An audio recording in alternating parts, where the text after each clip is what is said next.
Bonjour, bienvenue chez ACR Aviation. Ce jour, je vais vous présenter le nouveau Sportstar certifié NVFR. Donc on va ouvrir le capot moteur, le camlock, un quart de tour.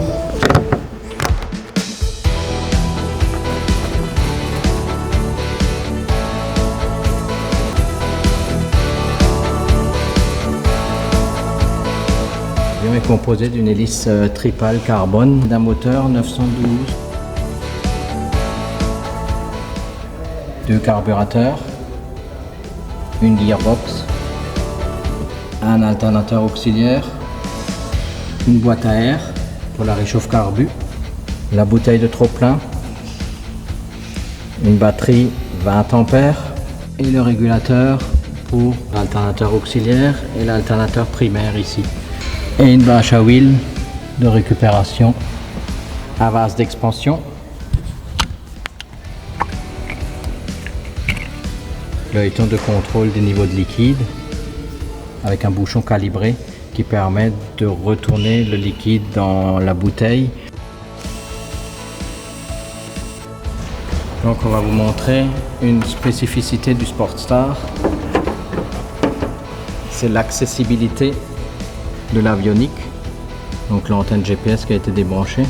Tout est super bien posé, une belle finition, bien fermé, bien serti. Tout est super accessible.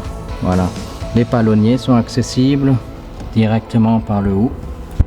Donc, les palonniers, les mètres-cylindres de frein, la batterie de secours du G3X, tous les éléments de capture des paramètres moteurs.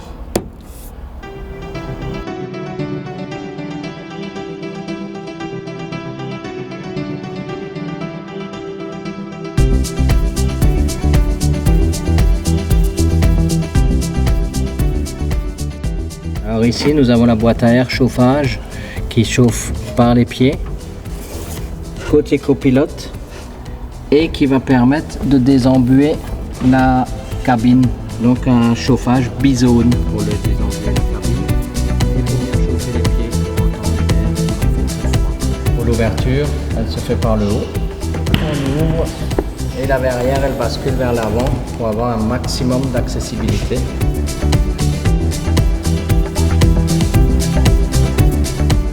Qui permettent une ouverture toute douce. La balise de détresse, canade. Et ensuite on constate la belle finition avec les broderies.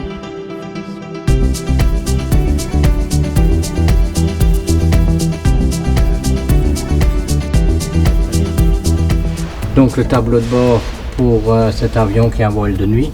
On a deux EFIS qu'on va mettre en route. Un G3X Touch. Un écran, deux écrans et un support pour mettre un iPad.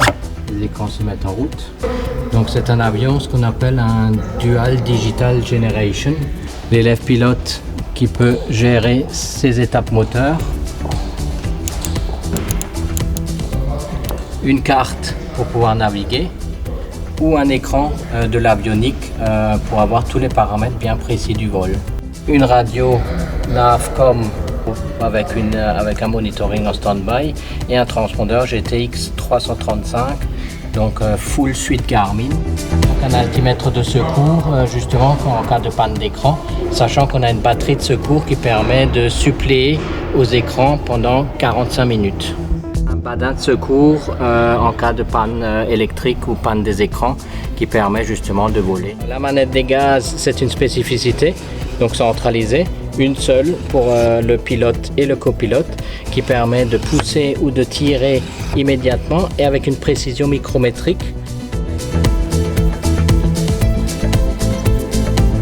La sélection des réservoirs droite, gauche, et pour couper, impossible de se tromper, il faut faire une double manipulation, déverrouiller et couper. Donc une accessibilité, un confort très agréable, une mise en place avec la manette de sélection des carburants gauche et droite de chaque aile, 60 litres à gauche, 60 litres à droite, 120 litres en totalité. 7 heures et de 700 nautiques de distance franchissable. La réchauffe carbu, la pige pour ramener de l'air frais au niveau des pieds en été. Pour sélectionner le chauffage en hiver et pour sélectionner la bizone, soit les pieds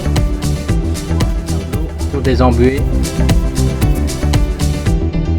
Tous les switches de branchement, donc la pompe à fuel, pitot heating, taxi light, beacon, batterie G3X, les deux générateurs auxiliaires et une autre série de breakers côté droit, très visible pour le pilote. Donc tout est très accessible. Et toujours cette suite Garmin très équilibrée.